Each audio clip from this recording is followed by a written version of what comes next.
नमस्कार, स्वागत है आपका हमारे चैनल में। अब खबरें विस्तार से।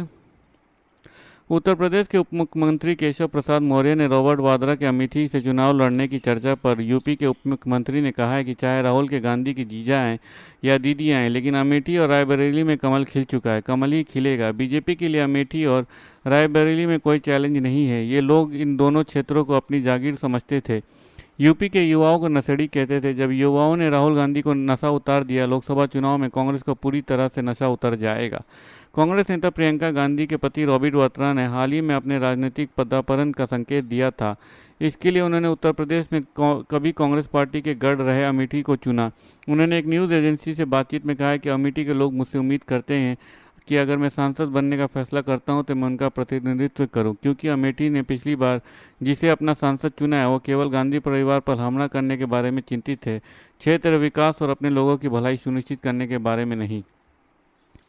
राजस्थान की सबसे हॉट लोकसभा सीट बाड़मेर जैसलमेर में निर्दलीय उम्मीदवार रविंद्र सिंह भाटी की ओर से नामांकन के दौरान उमड़े जैन सलाब ने सियासत में भूचाल ला दिया है। इससे कांग्रेस और बीजेपी दोनों में खलबली मची हुई है। माना जा रहा है कि रविंद्र सिंह भाटी कांग्रेस और भाजपा दोनों की जीत में सबसे बड़ा रोड़ा बनकर खड़े हो गए हैं।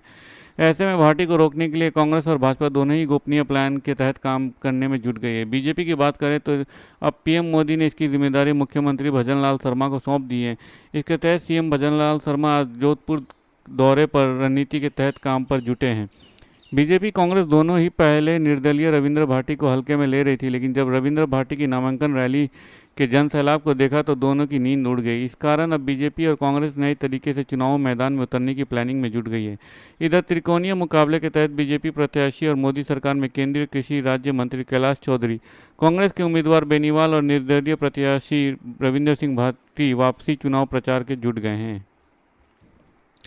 जाने माने राजनीतिक रणनीतिकार प्रशांत किशोर ने सुझाव दिया है कि यदि कांग्रेस को लोकसभा चुनाव में अपेक्षित परिणाम नहीं मिलता है तो राहुल गांधी को अपने कदम पीछे खींचने पर विचार करना चाहिए। किशोर ने बातचीत में कहा कि गांधी सभी व्यवहारिक उद्देश्यों के लिए अपने पार्टी चला रहे हैं। पिछले 10 वर्ष में उपेक्षित परिणाम नहीं देने के बावजूद वो ना तो रास्ते से हट रहे और ना किसी और को आगे आने दे रहे हैं। उन्होंने कहा कि मेरे अनुसार यह भी अलोकतांत्रिक है। उन्होंने विपक्षी पार्टी को फिर से मजबूत करने के लिए एक योजना तैयार की थी, लेकिन उनकी रणनीति के क्रियान्वयन पर उनके और कांग्रेस नेतृत्व के बीच मतभेदों के चलते वो अलग हो गए। उन्होंने कहा कि दुनिया भर में अच्छे नेताओं को एक प्रमुख विशेषता ये होती है कि जानते हैं कि उनमें क्या कमी है और वो सक्रिय रूप से उन कमियों को दूर करने के लिए तत्पर रहते हैं। इस दौरान उन्होंने समाजवादी पार्टी के प्रमुख अखिलेश यादव की बातें कि बीते 2 चुनावों की हार का जिक्र किया। उन्होंने कहा कि चाहे वो राहुल गांधी हो या अखिलेश यादव हो या तेजस्वी यादव हो सकता है कि उनकी संबोधित पार्टियों ने उन्हें अपना नेता स्वीकार कर लिया, लेकिन लोगों ने नहीं किया। वो क्या अखिलेश यादव समाजवादी पार्टी को जीत दिलाने में सक्षम हैं? धन्यवाद। खबरें समाप्त हुई। अगर आपको हमारे वीडियो के कंटेंट पसंद आ रहे हैं तो इसे लाइक और सब्सक्राइब जरूर कीजिए। अपने परिवार और दोस्तों में शेयर कीजिए। अपने सुझाव कमेंट बॉक्स में पोस्ट करना ना भूलें। धन्यवाद। आपका दिन शुभ हो।